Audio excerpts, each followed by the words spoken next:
This episode of Attack on Titan had a lot of fighting in it, and we had a lot of flashbacks from episode 1, and I think people are gonna get mad about that because they want to see Eren vs Reiner. But in this episode, they just start squaring off, and Eren starts getting his ass kicked at the start, and Eren lands a punch in Reiner's face, and they fall, and we have Mikasa dangling at the side of the wall, wondering. She said, "This was my last chance to kill him. I should have sliced their heads off, and such an opportunity will never come again." So she definitely regrets not slicing them off. I think she hesitated for a reason. Maybe she's in shock because Reiner and Berthold are the traitors, and like Eren, it just took him a few seconds to just absorb it, and that's when he started crying before he turned into a Titan. I think for different people, they have different ways of absorbing things, and I think in Mikasa's way, she could not really kill them because she could also not believe deep down that these people are actually the traitors, even though she could easily accept it when it came to Annie. But I think this is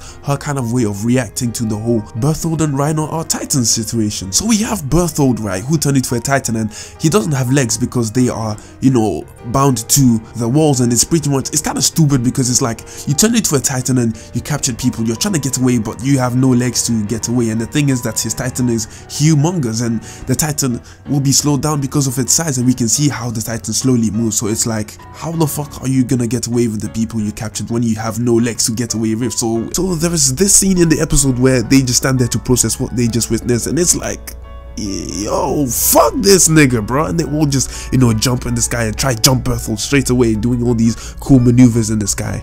Berthold was kind of close to punching Hanji, but then she dodges, and she's skilled with the maneuver gear, and they go on to try and slice Berthold, and they have this awesome combo where all of them just come down at Berthold at once, and Berthold pretty much uses steam to push them away, just like he did in the first season when Eren was trying to cut him out, or at least destroy him, because back then Eren did not know that there were people who resided within the nape. So he uses the same technique, and throughout the episode you can see that his skin is vanishing and all we see is bones. So the basic explanation for that is that he converts his skin into steam, and once he does, the skin leaves his body and turns into steam, and that is why you see a lot of steam. So he's using it as a smoke screen, so they do not know when to attack or where to attack, and when they do, he will use the steam to burn the people like he did in the episode. So it's like Berthold is trapped, pretty much burning away, and all they had to do is just wait for all his skin to just turn into freaking smoke, and pretty much all there would be left is bone, and Berthold would just be left powerless, and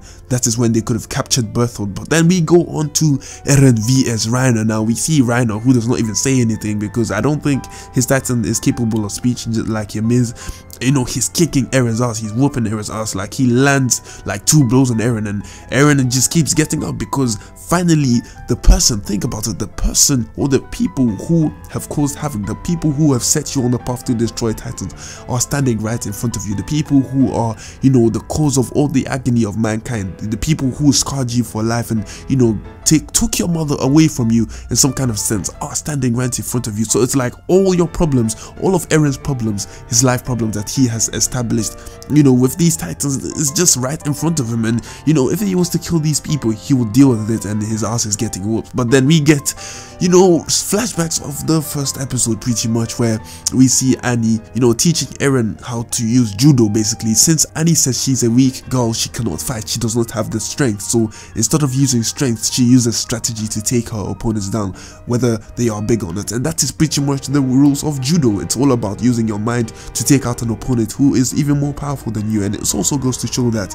it doesn't matter how strong someone is, as long as you have your smarts, you can defeat them in a different way. And that is pretty much what Eren uses, because the armored Titan has armor all over him, and Eren cannot take him down because the armor blocks all his punches. I mean, it absorbs all the shockwaves that his punches give, and pretty much that's why he was getting his ass whooped. So we have a combined effort of the humans and Eren as a Titan against Reiner. And I like this little interaction where Armin and Mikasa just come in and ask Eren to follow them, and Eren does so, And then we have Hanji, who comes down to talk to Eren, and you know, I like the little interaction where, you know, she gave Eren an order and Eren listened to it. You know, it's new and it's kind of weird at the same time, because now we have, you know, Titans who are listening to you, whereas in the past, like in your entire lifetime as Hanji, you are used to Titans just being stupid and, you know, just running around retarded and shit. And now we have a Titan who is actually listening to you. So, you know, this is where she blushes, and you know, it's Hanji. Whenever something new with a Titan occurs, you know, she just starts blushing and she gets excited because finally a Titan is actually listening to orders and,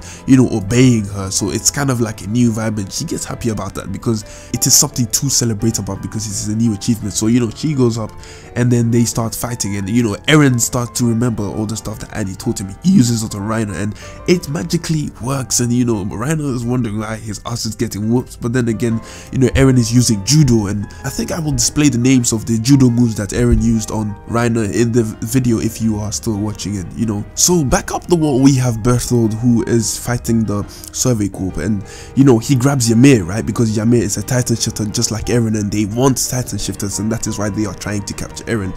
And also because Ymir is also a Titan shifter, so they are trying to capture Ymir as well. But then Berthold also captures one person. I'm guessing, you know, I'm just wondering, why did he capture that person? Because that person is not a Titan shifter, or at least we don't know if that person is a Titan shifter, and most likely that person has not revealed that they can, you know, transform into Titans. Then I realized that, you know, because he has no legs, right, and he's trying to get away, the best way to get away is by using the 3D maneuver gear, which the person which he captured has. So I think what he's trying to do is, you know, just capture the person who has the 3D maneuver gear, you know, come out the Titan transformation and use the maneuver gear to get away, because they cannot get away on foot, and definitely his Titan is too slow to get away on foot. You will definitely catch up to his Titan with the 3D maneuver gear. So I think what he's trying to do is just, you know, pave way for himself after he gets out of his Titan transformation. The whole thing with Berthold fails, and then we have Hanji, who says, we can't take them alive anymore, don't hesitate, once you know you get a chance, just kill him, just slice the necks off, because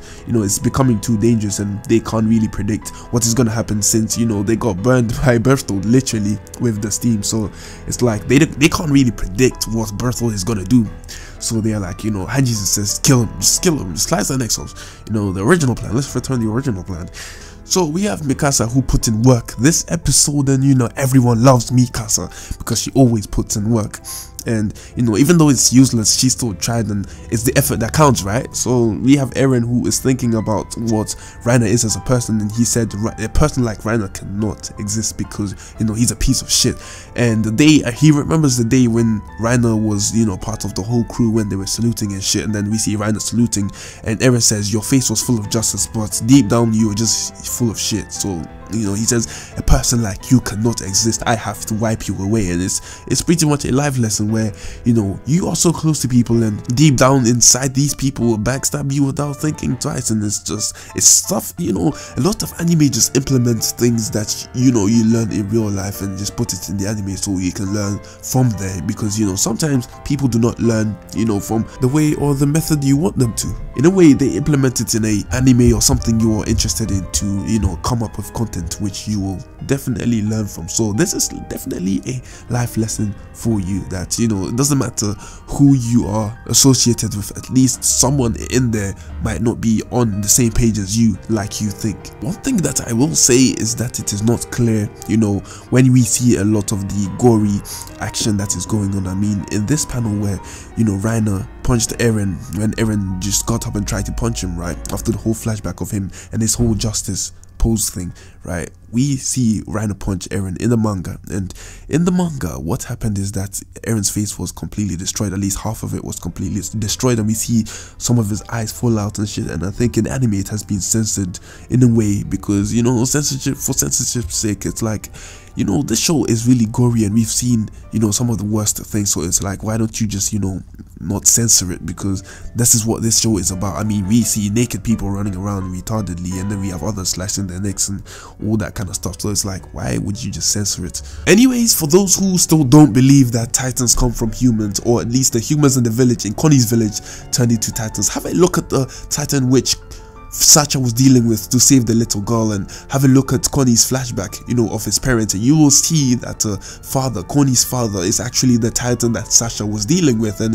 you see that Connie's mom is the Titan which is laying in his house, and all these other flashbacks of Connie, you can see these Titans as well. So, you know, go back and compare the pictures and you will see that these are actually Titans. So yes, this actually proves that Titans come from humans, and that humans turn into Titans. Now it has something to do with the Beast Titan, and someone said that I should call him the Beast Titan, not the Ape Titan. Like, nigga, it's an ape, okay? It is a giant ape, okay? So whether you call it the Ape Titan or the Beast Titan, it does not matter, because it is a giant ape anyways. And you know, it has, the whole titanization process has something to do with the Beast Titan. Now I have read the manga, and if you really want to know, just, you know, read the manga. And I suggest that you don't really look in the comment section, or at least, you know, just drop your comment and don't read other people's comments, because even though I don't want people to spoil it for the anime only watchers, there are immature people who will, you know, just spoil the thing anyways in the comment section down below. So you are warned in a way. So the fight goes on, and Reiner's getting his ass whooped. Right? We have Eren using his judo moves, trying to split Reiner in two, and you know, we have Mikasa who cuts Reiner's tendons right in his leg, and that means that Reiner cannot move it, right? And Eren takes advantage and, you know, starts breaking Reiner in two, and he was succeeding. He was about to win the fight until Reiner uses shout. Now it is different from Annie's one, you know, but this time he was calling berthold. So basically berthold broke his ribs on the wall, and he landed on Eren and both Reiner. Now that is where the episode ends, and you know, they had a really good cliffhanger for this episode as well as last episode. So, you know, that is what Attack on Titan does. So with that being said, just subscribe and hit that notification button if you know, found this whole breakdown very useful, as well as, you know, how quick it was uploaded. And obviously like and subscribe and hit that notification button if you are new to my channel. With that being said, check out some of my Attack on Titan videos if you are curious on who the identity of the Beast Titan is. Just check out my video on the identity of the Beast Titan at the end of this one, and check out some of the fun videos which are linked. Then I have nothing more to say. Bye.